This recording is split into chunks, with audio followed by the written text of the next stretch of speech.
shows the revealed preference. These are policies. They're all policy decisions. This clearly didn't happen by chance. And so there's the ideological conviction by a lot of these people that they want to create a United States of Europe without nations.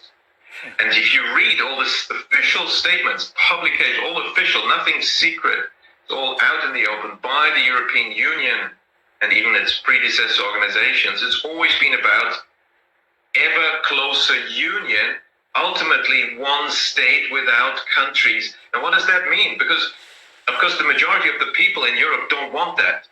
You know, Italians love Italy, and I would say everyone else loves Italy. Mm-hmm. French love France, and everyone else loves France to be France. You know, people want their countries to be their countries, but that's not the agenda in Brussels and by these elites, by the European Union. They want to destroy the nation state. So how do you do that? Well, you need this mass immigration, and you also need to destroy the economic viability of each country so that they then become dependent on external forces even more. Namely, what will then happen is we've seen it in Greece. They will have the IMF together with, in very even more powerful positions, the ECB and the European Union, the Troika, they call it in Greece, having even more power. And then all national interests have to be scaled down even further. There will be various measures imposed, and the goal can be implemented of having one United States of Europe.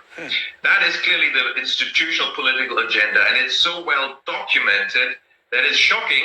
Of course, the texts are often so long and boring and reiterate the same thing for decades that nobody reads this stuff, but it's out there. That's, you know, they've been saying it, they're doing it.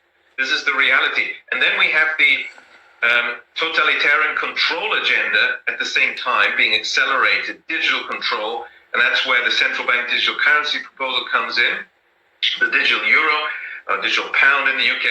And again, because nobody really needs this, we have had digital money for decades. The banks create digital money. It works very well. Even central banks, you know, work hard to create these banking crises ever so often. Still, it works quite well. We don't need this new digital currency whose only difference is the word central bank digital currency, because bank digital currency has been around for decades, you see. The centralization of control, and of course they want to centralize the banking system, the monetary system, financial system, only have one bank like in the Soviet Union, which seems to be the pervasive model of all this. And then we have a totalitarian control state with programmable digital currency where there's no way out. You can't spend money on anything except if the automaton at the central bank, which will be based on AI and all the formula will be programmed, if they permit it and it turns out, oh, you've been critical of the government or of the EU, well then, sorry, you'll be punished. Oh, this book is critical of the EU, you can't buy it. Or that sort of foods nowhere, that is, you know, you're overstepping your carbon footprint here, you're buying too much beef. You know, all that will be a totalitarian nightmare. But how do you introduce all this huge power grab by the bureaucratic and central planning elites? Only through crisis. That's how they've always worked.